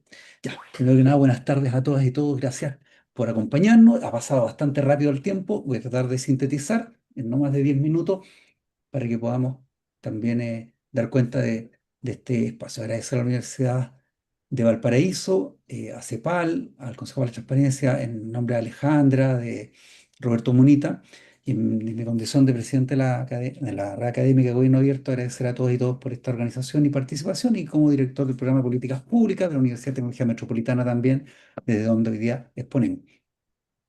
Eh, Dado el contexto que ya dio Alejandra, tanto de lo que son hoy día las trampas del desarrollo, lo que es también los niveles de confiabilidad, confianza en las instituciones, diríamos ya en las autoridades y en la política, voy a centrarme básicamente en algo que es importante, que esto es de una realidad o un desafío o una promesa, como es la pregunta de donde nos invitan. Nosotros pensamos también que aquí, más que una realidad o una promesa y un mixteo. Hemos avanzado, nos falta mucho, y en ese avance hay que llevarlo también a los territorios. Gobierno abierto como paradigma, hay que darle contexto y sentido práctico a la ciudadanía y a los actores, en este modelo multiactor que, ¿cierto?, nos lleva a poder co-crear, generar valor público, mejorar la calidad de las políticas públicas, mejorar sobre eso también un contexto de variables que vamos a ver. Estamos trabajando con Anacore, con algunos gobiernos regionales, eh, una bajada, y es lo que queremos mostrar desde lo práctico. O sea, cómo esto lo hacemos realidad de alguna forma. Y este modelo que es de gobiernos regionales inteligentes, abiertos y colaborativos, básicamente toma los elementos ya planteados por CEPAL, por el Consejo de la Transparencia, por Elena también desde la Universidad de Valparaíso, donde hay desconfianza ciudadana sobre lo público, sobre las autoridades, sobre diríamos, el actual ecosistema. Hay fragmentación institucional, hay decisiones reactivas muchas veces, no anticipatorias, hay poca mirada prospectiva, tanto a nivel latinoamericano como nacional y a nivel subnacional, regiones y municipios. Lo más cercano son la construcción de los PLADECO, la estrategia de desarrollo regional, pero así todo, mucha de las acciones de lo público se ve conflictuada con la reacción frente a situaciones y eso afecta, ¿cierto?, también el valor público de las políticas, las acciones o la acción institucional pública. Baja coordinación en el territorio, especialmente, y lo que hemos encontrado, que aquí también Gobierno Abierto viene a generar también quizás un puente para reencontrarse las capacidades, los talentos, los problemas, las viabilidades técnicas, económicas y políticas para dar solución en un contexto también de aparente desarrollo desigual en los territorios, tanto sean en los barrios, en las comunas, en las provincias o en las regiones. Hay una desigualdad también que hay que tener presente. Entonces, en ese contexto, el desafío es básicamente construir instituciones inteligentes. Y la construcción de instituciones inteligentes dentro del paradigma de gobierno abierto conversa muy bien, porque necesita primero que sean instituciones abiertas. El gobierno abierto con sus cuatro principios: transparencia, probidad, participación ciudadana, rendición de cuentas, tecnología, innovación y todas sus, ¿cierto? Bajadas operativas, permite muy bien hacer que los territorios y sus instituciones generen una inteligencia, un conocimiento, ¿cierto? Para dar cuenta de los cambios acelerados, las demandas ciudadanas, la limitación de recursos financieros, técnicos y muchas veces también estructurales, y permita, ¿cierto?, avanzar sobre situaciones que pudieran ser de coyuntura o de crisis. Y es ahí entonces donde necesitamos un elemento vital de gobierno abierto, que es el espacio de confianza. El gobierno abierto tiende a generar como un paradigma que viene de alguna forma a aportar o apoyar, ¿cierto?, la consolidación de pilares que fortalezcan la democracia, la gestión de lo público, el bien común, el valor público, ¿cierto?, la co-creación como una forma de los actores de poder generar en los territorios una mejor solución, a partir también de, de una situación necesaria que es la confianza. Y para eso tenemos que, primero que nada, comprender qué pasa en el territorio, articularnos con los actores, sector privado, sociedad civil, academia, instituciones del sector público, organismos internacionales. ¿Para qué? Para poder también sobre eso potenciar esas capacidades y transformarlas en acciones transformadoras con inteligencia, ¿cierto? Con legitimidad, que nos permitan entonces aportar un sello y sobre eso también fomentar la confianza pública. Porque si comprendemos, legitimamos, transformamos, potenciamos y articulamos, vamos a tener entonces, en teoría, y por lo que hemos visto en la práctica, también una mayor posibilidad que ese valor público que nos habla Alejandra, ese valor público que viene de los 80 gene- y ha estado sostenidamente incorporándose tanto en el paradigma de gobernanza como ideal de Estado abierto, podría tener una mayor, diríamos, acercamiento práctico para la ciudadanía, en cuanto a calidad, oportunidad, pertinencia y una eficiencia y una eficacia también de la acción de lo público y de lo colectivo para solucionar problemas de lo público. Gerardo, perdón, ¿podrías ampliarla para que se vea mejor tu lámina? Eh, claro, entiendo que está entiendo que está al máximo, ¿ah? Entiendo que está a pantalla completa. No, entiendo que está a Ya. pantalla completa. Se las vamos a hacer llegar a todos en ese contexto. Y en ese contexto, entonces, gobierno abierto en su desafío territorial, práctico, para el vecino, para el ciudadano, para el sector público, para el sector privado, la academia, empieza a tener sentido cuando hay que definir, por ejemplo, uso de los recursos. Cuando hay que definir, por ejemplo, temas de cambio climático, cuando hay que definir, por ejemplo, temas de la adaptabilidad y la transformación digital y tecnológica, la apertura de datos, por ejemplo, que muy bien hablaba Alejandra y después hablaba también, o sea, la gestión de la información hoy día transformada en data, en inteligencia artificial, cuando hablamos de colaboración y coordinación interinstitucional o de actores no gubernamentales y actores gubernamentales. Entonces, en este modelo, el gobierno abierto conversa muy, muy bien. Y es lo que hemos estado viendo también en la implementación. Incluso hoy día estamos trabajando, acompañando al gobierno regional metropolitano, donde estamos trabajando también el primer plan de acción. Trabajar gobierno abierto en el territorio con instituciones inteligentes, sean estos municipios abiertos, gobiernos regionales abiertos, direcciones regionales abiertas, servicios públicos desconcentrados abiertos, permite mejorar las decisiones porque vamos a tener más evidencia, vamos a trabajar sobre evidencia y compromiso de data, de análisis tomados del territorio. La confianza y la legitimidad, porque los actores, a la medida que participan, por cierto, y la ciudadanía, y quienes van a ser implementadores, y quienes van a ser receptores, y quienes van a estar también con las externalidades de la acción de lo público, una vez que han participado en su formulación y hacen control. Algo decía Alejandra también, este rol del ciudadano más activo en el control ciudadano es fundamental. Nosotros pensamos que tiene que estar acá, porque aporta a la legitimidad también, pero también al control, que va dentro de los pilares, ¿cierto?, de la rendición de cuentas. O sea, el gobierno abierto y sus diríamos, y sus principios, y también las variables que actúan dentro de ese ecosistema caben muy bien cuando lo bajamos a los territorios. Eso es lo que queremos contar. O sea, que la realidad nos dice que sí, que podemos avanzar y que esos desafíos se pueden concretar. Mayor impacto en el desarrollo, hay mayor coherencia. Pues las instituciones inteligentes, los territorios, los gobiernos regionales inteligentes, cuando tienen claridad y compartido un escenario de futuro, aquí entramos en la perspectiva, eh, también pueden tomar mejores decisiones de mediano y largo plazo. Y eso puede hacer también que los territorios desarrollen capacidades endógenas que permitan ser a lo mejor más justos, más inclusivos, dependiendo de los requerimientos y necesidades que tienen. Entonces, en ese sentido, ¿m? Vamos a tratar de, y lo voy a tratar de sintetizar en honor al tiempo también, em, que el bienestar de las personas, ¿m?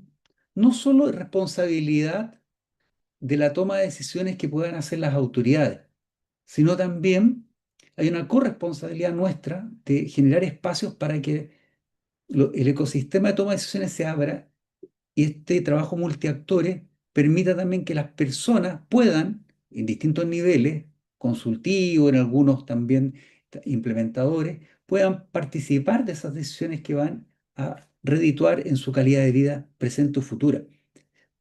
Y esa calidad de vida o condiciones de bienestar, de desarrollo social, político y económico de los territorios, necesita, por cierto, una articulación. Y esa articulación sigue estando en los organismos del Estado, por cierto, en la responsabilidad normativa, ¿cierto? Y legal que tienen y en las competencias. Si el desarrollo territorial necesita confianza, entonces necesita gobierno abierto. Entonces ahí tenemos un tremendo desafío. O sea, no cabe la posibilidad de que las autoridades, los municipios, la academia, el sector privado, la sociedad civil, el gobierno central, los organismos internacionales se resten a trabajar en estos espacios cuando finalmente reditúa en el logro de un objetivo mayor al institucional, que es desarrollar también sociedades y territorios que puedan confiar en estos modelos que en teoría son de administración, como fue la nueva gestión pública, fue la gobernanza, hoy día el Estado abierto, sino que tenga sentido para ellos que estos modelos sí están centrados en el bienestar y en el desarrollo, y por lo tanto son espacios donde la confianza los invita a participar también. Entonces aquí tenemos que finalmente también, y esto en el marco del trabajo que estamos haciendo para los gobiernos regionales, se aporta también a la descentralización efectiva.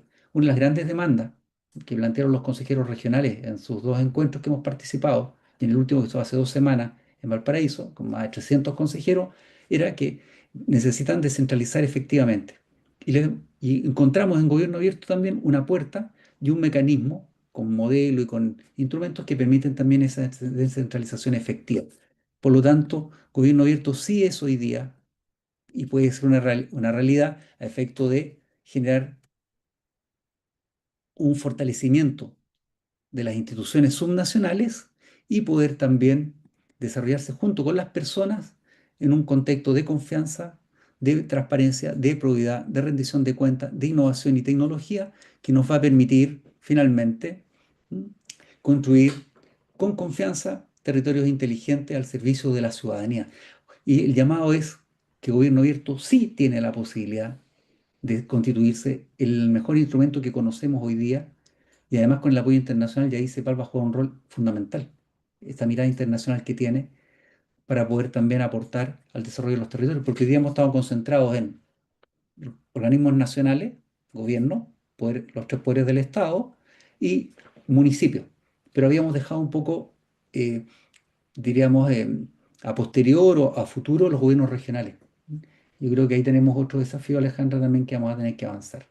Entonces, frente a la pregunta, sí hay realidades que hemos ido construyendo, lentas, falta mucho, en todos los ámbitos que los expositores anteriores ya han dicho, por eso no me explayo en ello, que comparto plenamente, pero también hay una realidad que es la que estamos construyendo en distintos momentos y hoy día uno de esos es los gobiernos subnacionales, donde creo que el gobierno abierto está llegando y se va a consolidar en el mediano y largo plazo. Gracias, estimada Elena, y a todos los que nos han escuchado. Muchas gracias, Gerardo. Muy, muy interesante también.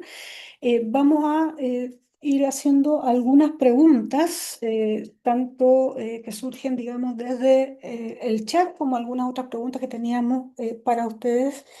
Y partiría consultándole a Alejandra si desde la perspectiva de la CEPAL, desde una mirada regional, ¿Ustedes han logrado observar a nivel latinoamericano algún fenómeno donde esta apertura, por ejemplo, se haya utilizado para validar retrocesos en derechos?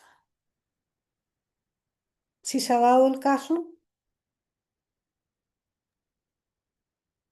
Bueno, muchas gracias por la pregunta. Aprovecho entre paréntesis de excusar a Roberto que tuvo una urgencia y por eso se tuvo que retirar y me mandó ahí un mensajito.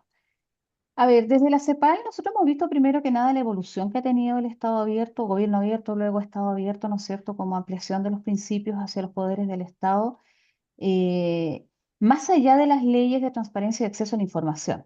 Tenemos que pensar que hoy en día tenemos 24 países que cuentan con leyes de acceso a la información, lo cual, en cierto modo, han ayudado a sentar, ¿no es cierto?, el derecho del acceso a la información pública y de gobierno desde la ciudadanía. Y por lo tanto, eso ha sido un gran avance respecto a los derechos humanos. Mal que mal, el acceso a la información es un derecho humano establecido en la Carta Internacional de los Derechos Humanos de las Naciones Unidas. Por lo tanto, desde ese sentido, por supuesto que ha, ha colaborado, no digo que es, digamos, la receta mágica, ¿no es cierto?, que nos ha ayudado a que no retrocedamos respecto a los derechos de la participación pública y del acceso a la información, pero ha colaborado en que, por cierto, la ciudadanía se siente, ¿no es cierto?, con ciertos respaldos para poder acceder a lo que significa cualquier información desde el ámbito el Estado. Y no solo eso, sino que también existen algunos órganos garantes en los países que han ayudado. Bueno, sabemos que América Latina y el Caribe nos movemos con las leyes. Si no está en una ley, difícilmente vamos a lograr, ¿no es cierto?, algunas de las acciones hoy que la ciudadanía demanda. Sin embargo, a pesar de aquello, hemos requerido órganos garantes como el Consejo para la Transparencia, en el caso de Chile, el antiguo IFAI o INAI de México, que desafortunadamente ha ido desapareciendo, pero han habido órganos garantes que han ayudado a establecer que las leyes se cumplan. Eso significa que no que esto ayuda a que no retrocedamos. Y hay países que sin duda han ido retrocediendo en algunos derechos. O sea, incluso México ya prácticamente en los planes nacionales de la alianza, en el marco de la Alianza para el Gobierno Abierto ya casi no existen, los mismos, el órgano garante tampoco. Hay otros países bueno, que nunca han entrado a la alianza y que, por cierto, tienen algunas iniciativas de derechos en términos de acceso a la información y participación pública, pero que no los ejercen. La verdad es que desde la perspectiva nuestra que estamos monitoreando, ¿no es cierto? Y siempre buscando el estado del arte de lo que pasa en la región, en los 33 países de la región, yo más he visto progresos que retrocesos.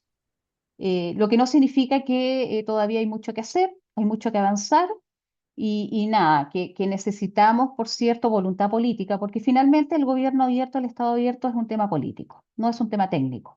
Y por lo tanto, si tenemos voluntad política, no solo desde el ámbito nacional, sino también subnacional, un alcalde que quiera, ¿no es cierto?, avanzar en ser más transparente y rendir cuentas, un director de servicio. Cuando vemos ese tipo de voluntad política, esto avanza y por cierto, si no hay voluntad política, puede incluso retroceder. Por lo tanto, tiene mucho que ver con eh, cómo estamos haciendo qué leyes, qué normativas tenemos hoy como instrumentos, pero también quienes están al mando de las instituciones, al mando de las organizaciones y que tengan la voluntad política para no retroceder. Ujú. Bien, Gerardo, eh,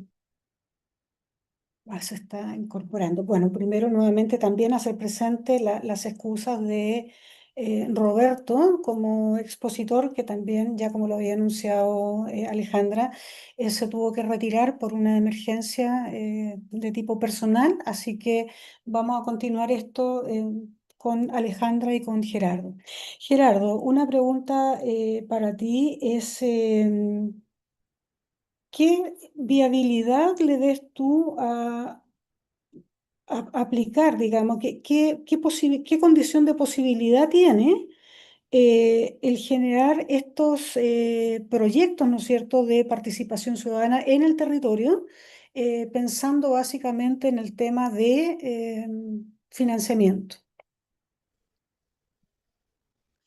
Bueno, la pregunta es desafiante porque la participación es Un poquito más fuerte. la participación siendo esencial, es un desafío. Yo creo que si es viable va a depender mucho de dos condiciones. Una, la Se le decisión escucha súper política, mal. la decisión política de las autoridades a nivel nacional o subnacional. Y segundo, el acceso también a fuentes de financiamiento Se para le escucha súper permitir y bajo. promover la participación. Por lo tanto, yo creo que hay un espacio real para poder avanzar en participación más incidente, no tan, diríamos, como la actual en la 20.500, que es más bien una participación, más bien representación y más bien consultiva. Así que yo creo que sí hay espacio y hay municipios y gobiernos regionales que están avanzando. Gerardo, se escucha súper bajito.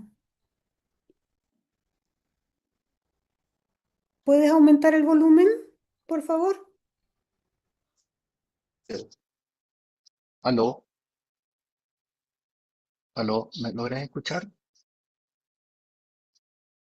Aló, Sí, te escuchamos súper ahora, bien. Ahora ya, sí. ahora sí. No, te decía que es Perfecto. un desafío la participación porque parte inherente a los procesos de legitimidad y confianza.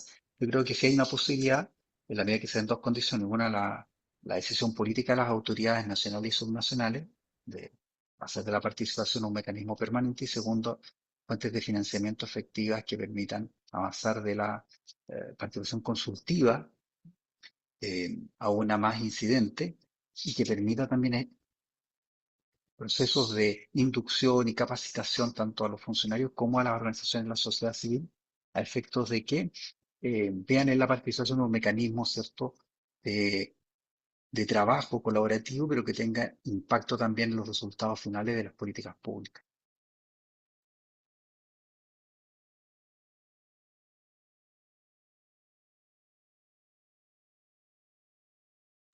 No se escucha, Elena, estás con mute. Ahí sí. Gracias, Alejandra. Bien, una pregunta ya como para ir cerrando un poco, ¿no? Si tuvieran la facultad de implementar una única reforma transversal para asegurar este Estado abierto, integrando lo técnico y lo sociocultural, ¿cuál sería esa recomendación estratégica y qué institución debería ir liderando este cambio? Partimos por ti, Alejandra, y después con Gerardo.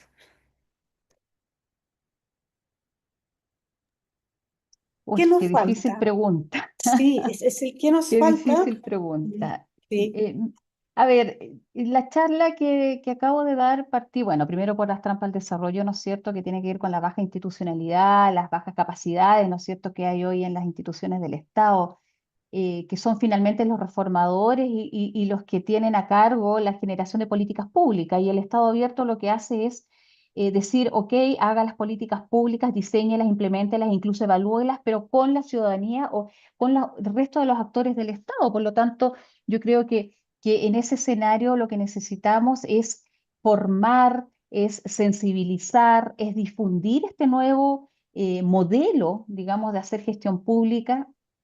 Y siempre decimos, de hecho, cuando se creó la Alianza para el Gobierno Abierto, tenía que haber una institución del país que fuera la encargada, ¿no es cierto?, de liderar el proceso en cada país, y siempre hemos dicho que esa institución debe ser del más alto nivel político, porque si no es del más alto nivel político, queda, ¿no es cierto?, sumida en alguna institución, en cualquier institución que quizás no le va a dar la fuerza necesaria. Por lo tanto, primero, me parece que para que esto funcione, tiene que haber más difusión, tiene que haber sensibilización a todos los niveles del Estado y a todos los actores del Estado. Tiene que haber formación de cuadros, de manera tal de que, por ejemplo, una estrategia participativa no sea una simple consulta en la web, sino que tenga que ver con generar las instancias, hacer procesos participativos que, por cierto, son largos y muchas veces se piensa que retrasan los procesos de diseño de políticas públicas. Pero hemos visto una serie de fracasos de proyectos grandes que, como no se han hecho con estos procesos, finalmente fracasan. Por lo tanto, hay que tomarse el tiempo, hay que dar los presupuestos necesarios. Esto requiere presupuesto, hacer un proceso participativo requiere presupuesto. Liberar la información pública en formatos abiertos y reutilizables requiere un presupuesto. Por lo tanto, en el fondo es tomarse este nuevo paradigma en serio desde el punto de vista político al más alto nivel, ojalá siempre que esté a nivel de presidencia. Segundo, darle un presupuesto que signifique que todas las herramientas metodológicas, los instrumentos, la guía, la difusión, tenga un respaldo, ¿no es cierto?, económico que permita que cale a todos los actores de la sociedad. Si no, vamos a seguir siendo los mismos dando vueltas, evangelizando a medio mundo, pero si vamos a un gobierno local, vamos a Aysén, vamos a cualquier comuna pequeña donde están, por supuesto, con necesidades y urgencias que cuando uno llega a hablarle de un proceso participativo para liberar datos y hacer una app que sirva para X, probablemente no va a ser, no lo van a sentir, ¿no es cierto?, como algo necesario, pero sí después estamos todos desconfiados, todos estamos hablando de la corrupción, todos estamos, ¿no es cierto?, mirando cómo se hacen las políticas poco eficientes, cómo se hacen desde el nivel central, por qué las hacen desde el escritorio, por qué no me preguntaron. Entonces, estos, esto es un cambio realmente de paradigma donde necesitamos, si lo queremos tomar en serio, necesitamos que esté al más alto nivel. O sea, yo quisiera un presidente de la República hablando de Estado abierto. Me ha costado ver en las agendas, los programas de gobierno de todos los candidatos. Hablan en muchos casos de que vamos a ser más transparentes, pero la verdad es que el cómo, que es este modelo, no lo veo. Y si lo veo, necesito que me digan, ok, hablemos de Estado abierto, pero ¿cómo lo va a hacer? ¿Usted va a generar este foro multiactoral donde van a haber representantes de todos los sectores, incluidos los privados, porque tampoco he visto todavía los privados que son fundamentales en cualquier diseño de política pública.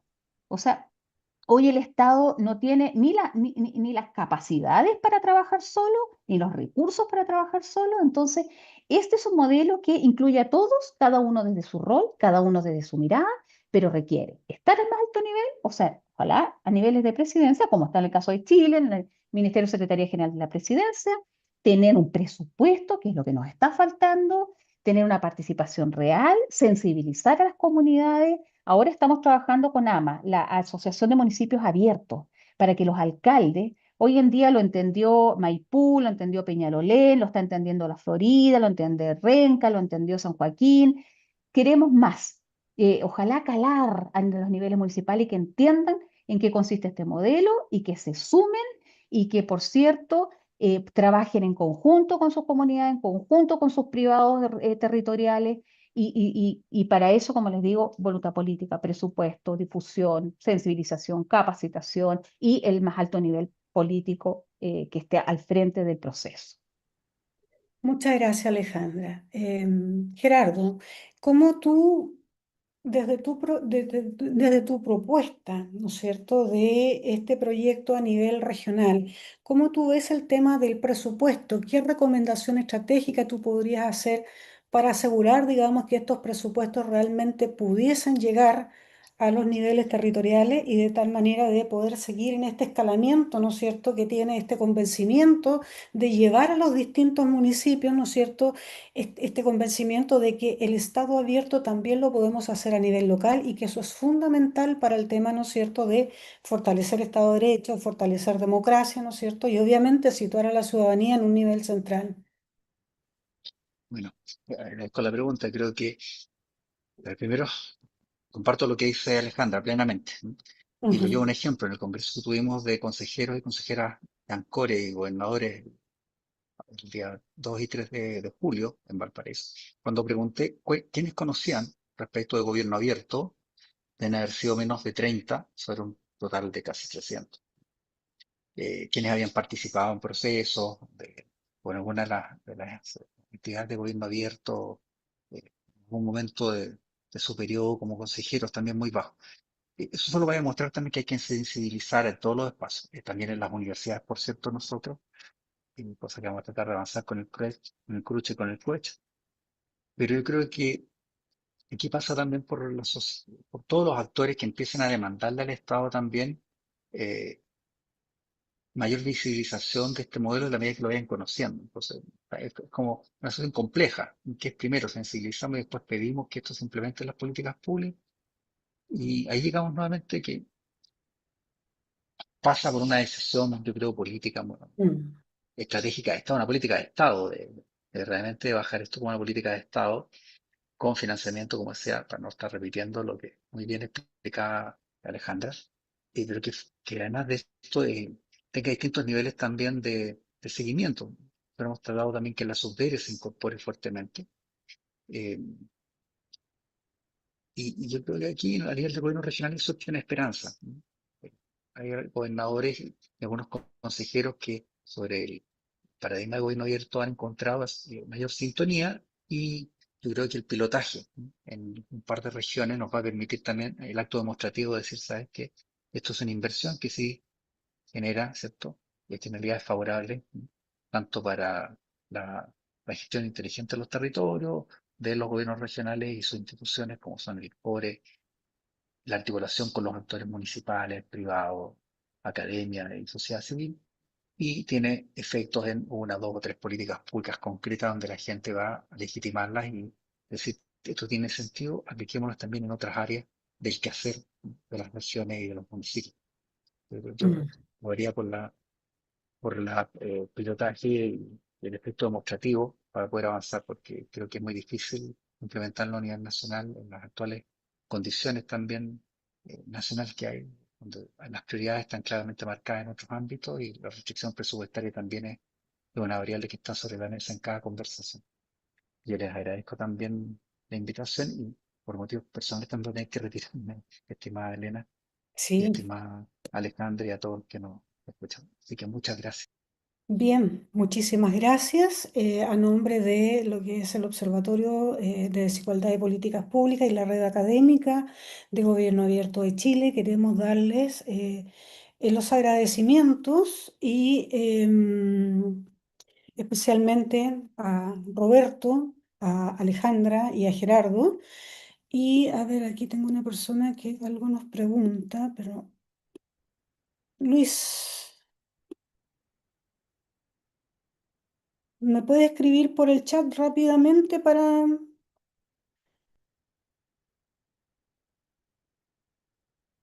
Si es que nos escribe algo nos quería decir, pero veo que no nos está señalando. Eh, bien, a ver, trabajamos en silos, no co-creamos, corremos por decisiones aisladas, leyes que dependen de un PMG para que avance. Sí, eso es lamentablemente la situación que tenemos hoy día, pero confiamos, digamos, en que estas actividades que se están haciendo, ¿no es cierto? Toda la labor que desarrolla el Ministerio, el Estado de Chile a través, ¿no es cierto?, de este plan, a través del trabajo que realiza la CEPAL, ¿no es cierto?, de asesoría técnica y de impulsar esto a nivel latinoamericano y especialmente, ¿no es cierto?, también el rol de las universidades va a ser muy importante para sensibilizar y potenciar, digamos, las reformas que se necesitan y sobre todo propender a este cambio sociocultural que se requiere como un elemento importante para hacer realmente efectivo el Estado abierto en todos los niveles en nuestro país. Agradeciéndoles a todos la participación, a los expositores y expositoras, a los participantes, damos por finalizado hoy este seminario. Muchísimas gracias a todos y que tengan un excelente día. Muchas gracias. Buenas tardes a Gracias, todos.